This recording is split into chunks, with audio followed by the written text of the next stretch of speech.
ప్రభు యొక్క ఘనమైన నామాన్ని బట్టి ప్రతి ఒక్కరికి వందనాలు చెల్లిస్తూ ఉన్నాను. ఈరోజు ప్రభు కంటే మనకు మంచి విషయాలు చెప్పేటువంటి వారు ఎవరు లేరు. ఆయన మన మేలు కోరి అన్ని విషయాల్లో మనం నడిపించడానికి ప్రతిరోజు ఆయన గుమ్మం గడపల యొద్ద మనం కనిపెట్టుకుని ఉన్నప్పుడు ఎన్నో ఆశీర్వాదకరమైన మేలుకరమైనటువంటి మనకు ఎంతో ప్రయోజనం కలిగించేటువంటి విషయాల్ని బోధించడాన్ని మనం చూస్తూ ఉన్నాము. కాబట్టి ఈరోజు మనం పూర్తిగా ప్రయోజనం పొందాలి అని అంటే ఆయన యొక్క మాటలందు మన లక్ష్యం ఉంచినట్లయితే ఖచ్చితంగా మనం అన్ని విషయాల్లో కూడా మనం వర్ధిల్లుతామనే సంగతి మనం గ్రహించాలి. యెషయా గ్రంథము 48వ అధ్యాయము 17వ వచనంలో, నీకు ప్రయోజనం కలుగునట్లు నీ దేవుడైన యెహోవానగు నేనే నీకు ఉపదేశం చేయుదును.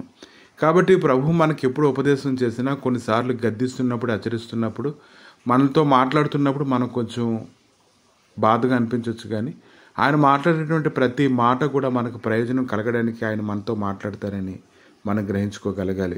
కనుక ఎందుకంటే మనకు కావాల్సింది అంతా కూడా సమృద్ధిగా ఆయన దయచేయడానికి ఆయన శక్తిమంతుడై ఉన్నాడు. ఒక మనుషుడి జీవితంలో ఏది ఎప్పుడు అవసరమో ఆయనకు తెలిసినట్లుగా మరి ఎవరు మన ఎడల శ్రద్ధ వహించలేరు. కాబట్టి ఈరోజు ప్రయోజనం కలుగునట్లుగా ఆయన ఉపదేశం చేస్తూ ఉన్నప్పుడు ఆయన యొక్క బోధ కానీ మనం విన్నట్లయితే అది మన జీవితాల్ని ఆశీర్వాదకరంగా మారుస్తుంది.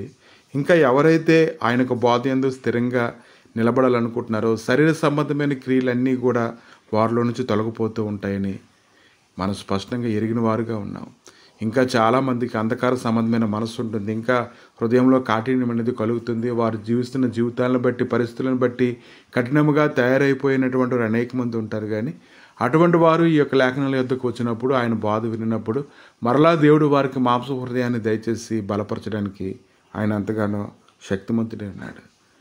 కాబట్టి ఈరోజు ప్రతి ఒక్క సేవకులకు కూడా పరిశుద్ధ గ్రంథంలో చూసినప్పుడు వారు ఎంతో కఠినమైనటువంటి మనసు కలిగి బంధకాలు కలిగిన పరిస్థితుల్లో జీవించినప్పటికీ కూడా ప్రభు అయితే ఆ యొక్క బోధ విషయంలో వారిని కుదిర్చినప్పుడు వారు ఎంతో స్పష్టంగా తేటగా కనపడడాన్ని మనం చూస్తూ ఉన్నాం.